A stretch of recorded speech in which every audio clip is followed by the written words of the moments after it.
GG en direct sur RMC pour réagir. 3216 rmc.fr, le hashtag GGRMC si vous nous suivez sur les réseaux sociaux, si vous voulez réagir sur Twitter. Nous sommes avec Joël Dagosseri, David Dickens, avec Thibault Langsade et nous parlons de l'accident de Mia. Vous vous souvenez, le TER en décembre 2017, c'est ce car scolaire qui passe alors que les barrières du passage à niveau sont baissées. Collision avec un TER, 6 enfants sont morts et aujourd'hui il y a ces informations comme quoi la conductrice prenait un médicament anti-insomnie incompatible avec la conduite. Elle le prenait depuis 7 ans alors que le médicament doit être délivré pour des périodes plus courtes, bien précises. Responsabilité du médecin, responsabilité de la conductrice. Avant de continuer notre discussion et de donner la parole à Nora qui est pharmacienne, je vous lis quelques réactions qui sont arrivées sur internet sur rmc.fr. Chris qui me dit alors là bonjour la médecine du travail. Voilà. Camprieux qui me dit ce n'est pas la conductrice responsable, ce sont les médecins qui ne l'ont pas arrêté. Cédric nous dit je suis conducteur de car, je fais personnellement attention à tous les médicaments que je prends, même un bain de bouche parce qu'il peut contenir de l'alcool et il m'interdit de démarrer le véhicule. Cédric, nous avons des visites médicales. Le problème est de responsabilité individuelle entre la conductrice et puis le médecin parce qu'il y a une relation de confiance. M'écrit-il. Eric qui nous dit je suis chauffeur routier, la médecine du travail nous pose des questions. Mon médecin traitant ne me donne pas de médicaments qui sont incompatibles avec la conduite, même pas un sirop contre la toux. Si on doit me donner des médicaments incompatibles, on me met en arrêt de travail le temps de la prise de médicaments et donc du traitement, m'écrit Eric. Voilà, Joël. Joël. Non, mais là où je dis qu'elle est un peu responsable, c'est dans le sens où peut-être qu'on avait affaire à une pathologie assez longue. Là, le témoignage de l'auditeur, c'est plutôt quelque chose de ponctuel. Alors là, on te met en arrêt maladie, mais quand tu as affaire à une pathologie qui est assez longue...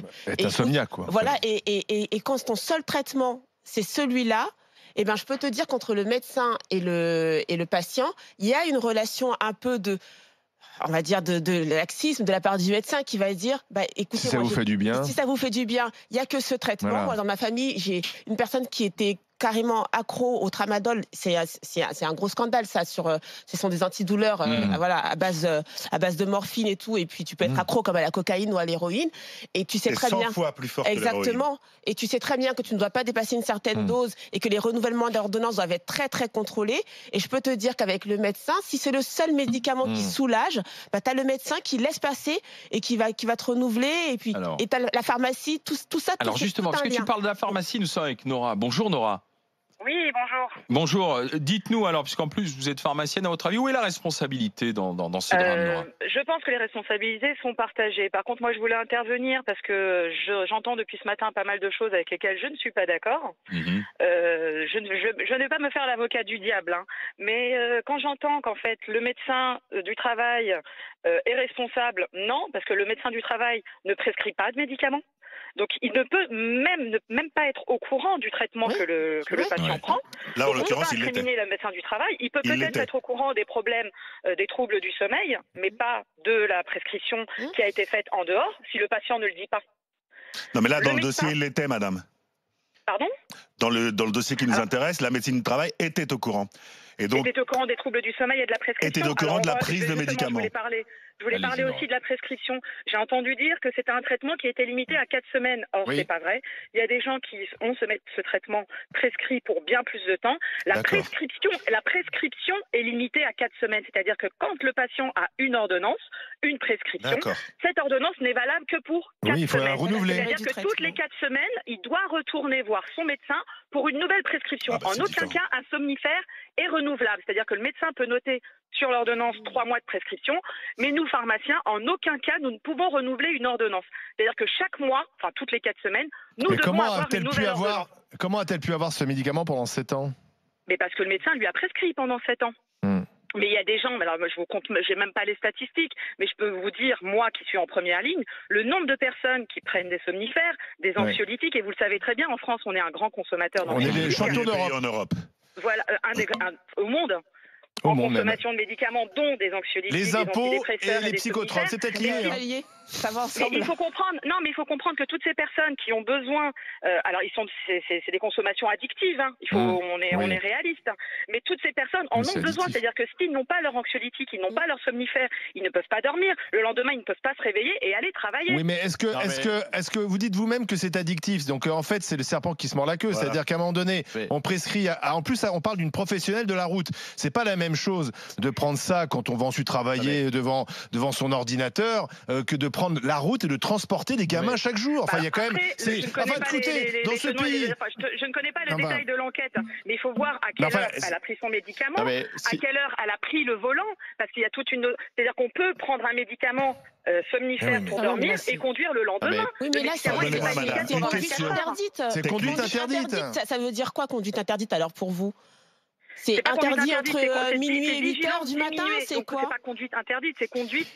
Le pictogramme rouge, c'est quoi? Au moment où on prend le médicament. Attendez, au moment où on prend le médicament. Mais je pense qu'elle a pris son médicament pour dormir la veille, pas le matin avant de prendre le volant. Mais justement, deux choses, madame. Deux choses, s'il vous plaît, madame. Deux choses. Oui. Est-ce qu'on peut considérer que quelqu'un qui prend ce type de traitement pendant 7 ans est moins sensible aux effets secondaires que quelqu'un qui le prend de façon tout à fait récente? Ça, c'est la première question. Et la seconde, est-ce qu'un médecin du travail qui sait qu'un chauffeur routier prend ce type de médicament pendant 7 ans et n'intervient pas, n'est-il vraiment pas responsable? Parce que vous nous dites que non, et Maître Collard, qu'on a eu tout à l'heure, nous disait que oui. Non, je disais que le médecin traitant n'est pas responsable de la prescription, puisque c'est pas lui qui le prescrit. Maintenant, s'il était au courant de la prescription, bien sûr, il aurait fallu trouver une alternative, essayer de lui faire diminuer progressivement ses doses. Ça, on peut le faire. Passer à d'autres molécules peut-être moins dangereuses, effectivement. Là, il aurait fallu faire un schéma thérapeutique pour sortir de cet engrenage, de ce serpent qui se mord la queue. Mais maintenant, quand des personnes prennent un médicament pour dormir la veille, il faut bien comprendre que le matin au réveil, mis à part pour l'Imovane qui a justement une demi-vie, alors là je parle de cinétique du médicament, une demi-vie qui est un petit peu plus longue que d'autres somnifères comme le Stinox, pour ne pas citer que lui. Le Stinox qui est aujourd'hui sur des prescriptions de stupéfiants. C'est-à-dire qu'aujourd'hui, on a une législation sur le Stinox, de stupéfiants. Mais moi, je connais quelqu'un qui prend du Stinox depuis 30 ans. Absolument. Depuis 30 ans. Moi, je lui dis que alors, il a diminué, il les coupe, etc. Mais parce que je pense qu'il s'est mis dans la tête que sans ça, il ne pourrait pas dormir. Donc, voilà, on est dans un. Mais depuis 30 ans, il est prescrit. Merci, Nora, d'avoir été avec nous. Stéphanie, qui est infirmière en Charente-Maritime, voulait réagir. Bonjour, Stéphanie. Bonjour. Bonjour. Responsabilité du patient, enfin, de cette conductrice, du médecin, dites-nous, Stéphanie. Et pourquoi ça vous touche, d'ailleurs, Alors moi je dis qu'elle n'est pas la seule responsable. Faut pas non plus jeter la pierre toujours au patient. Voilà. Le patient il reste quelqu'un de fragile et il y a un médecin effectivement qui prescrit, qui connaît son patient et qui normalement doit ou pas prescrire et poursuivre la prescription. Ouais. Moi je suis quelqu'un qui est actuellement sous opiacés. Je suis pas sous somnifère mais sous opiacés et morphinique. J'ai dû rembaucher parce que j'ai besoin de me faire nourrir ma famille et c'est quand même des médicaments qui, des fois aussi, vous provoquent une fatigue. Mais bon, j'ai pas d'autre choix que de le prendre parce que j'ai besoin de travailler. Et vous travaillez avec des douleurs vraiment, comment dirais-je, insupportables. Vous travaillez sous traitement? Eh ben, malheureusement, oui. Avec quelle incidence sur votre travail? J'ai dû faire des actes infirmiers qui m'ont causé à nouveau des problématiques sur mon dos. Donc du coup, je prends en plus des opiacés, je prends de la morphine, de l'oxycodone, et c'est pas franchement du plaisir. Oui, c'est des painkillers, ça. En cas de... Ce que je voudrais comprendre, c'est que dans votre cas, madame, vous en avez parlé à votre médecin traitant qui ne vous a pas arrêté et qui globalement continue à vous donner un protocole qui est... Pas le choix. Là, vous êtes en arrêt. Ouais, là je suis à nouveau en arrêt parce que pas le choix, mais on peut aussi continuer à travailler. Hein. Ça dépend du travail qu'on fait. Là, moi actuellement, je suis pas en possibilité parce que là où je travaille, c'est pas possible dans mon état de marcher et de monter les escaliers. Donc voilà. Mais avant, j'ai repris le travail, mais j'étais que sous opiacés. Hein, mais les opiacés, c'est pareil. Hein, c'est des médicaments qui. Vous avez vu les ravages aux États-Unis? Oui, d'un moment vous endorment aussi. Hein. Et puis ça provoque. Vous avez des signes de désorientation aussi. Vous avez des problèmes d'orientation avec les opiacés. Ça peut, oui, ça peut. Ah oui. Je connais très bien. Déficience respiratoire. La vraie question dans le cas de l'accident, c'est qu'effectivement, si elle a vu son médecin traitant pendant 7 ans, elle a forcément eu une. Alors, c'était pas le même. Le dernier, elle l'a vu 2 ans. 2 ans, alors, le dernier. En fait, tout le sujet là. Si elle a vu son médecin qui était le même pendant 7 ans, il y a une relation de confiance, d'intimité qui fait qu'il y a une compatibilité avec l'activité professionnelle. Une fenêtre thérapeutique pour vérifier que le médicament est toujours dans son efficacité. Ça, c'est quelque chose que les médecins traitants font assez peu. Après, on ne doit pas laisser un médicament sur autant de durée. En fait, le vrai sujet à terme, si on veut essayer de trouver des axes d'amélioration, c'est le dossier médical partagé, qui est en train de se mettre en place progressivement, qui fait que quand vous irez voir votre médecin traitant ou un médecin que vous ne connaissez pas parce que vous souhaitez en changer, il aura accès finalement à l'ensemble des prescriptions qui auraient été données. Et à partir de là... Ça va au-delà de ça, là. Oui, mais ce que je veux dire, c'est que quand vous allez voir votre médecin qui n'a pas l'antériorité et qui, pendant, globalement, vous traite pour la première fois, alors que pendant 5 ans, vous avez été traité sous anxiolytique, ça donne quand même un sentiment assez précis sur la personne que vous recevez. Et à partir de là, vous pouvez adapter le traitement. Et aujourd'hui, c'est absolument pas le cas. D'abord, le médecin référent ne fonctionne pas en France. Je vous invite d'ailleurs à mettre n'importe quel nom, ça ne fonctionnera pas. C'est-à-dire que vous n'aurez aucune réclamation. Et vous pouvez aller voir tous les médecins du monde, cumuler les ordonnances les unes après les autres si vous estimez que le médicament qu'on vous donne n'est pas suffisant ou l'arrêt de travail ne vous a pas été donné. Il n'y a absolument encore aucun contrôle en France. Et aujourd'hui, cette antériorité, elle est absolument nécessaire pour agir sur les préventions et la maîtrise des risques. Mais est-ce qu'on peut envisager de donner plus de pouvoir à la médecine du travail? Quand j'y vais, par exemple, on vous demande de faire pipi dans le petit... et c'est si vous voulez, hein. Attention, c'est même pas obligatoire, c'est vraiment si tu veux. Donc moi, je pense qu'on devrait donner un peu plus de pouvoir, notamment, mais parce que regarde, notamment dans des professions comme celle-là, pas toutes, mais des professions comme celle-là, où effectivement, tu conduis des enfants, tu conduis des bus, ou tu conduis des métros, et tu conduis énormément de monde. Quel est ton contrôle? Mais ça, c'est lié à la profession, effectivement. Oui, mais ton seul contrôle, c'est ton permis de conduire. Comme un pilote de ligne. On contrôle si tu as toujours ton permis de conduire, c'est le seul contrôle que tu as. Non.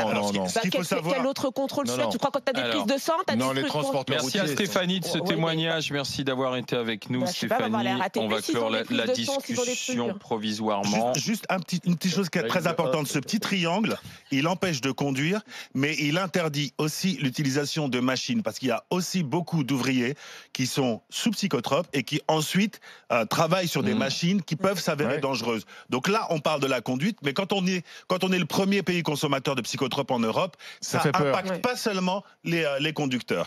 Dans un instant, le monde de Macron, nous reparlerons notamment des suites de l'affaire Benalla avec l'un des protagonistes, Vincent Kras, qui dans le Parisien voudrait dire à Macron qu'il est désolé, Vincent Kras. Et puis les Jeux Olympiques de Paris, on a déjà chiffré le nombre d'emplois que ça allait créer. 150 000, à tout de suite au 32-16.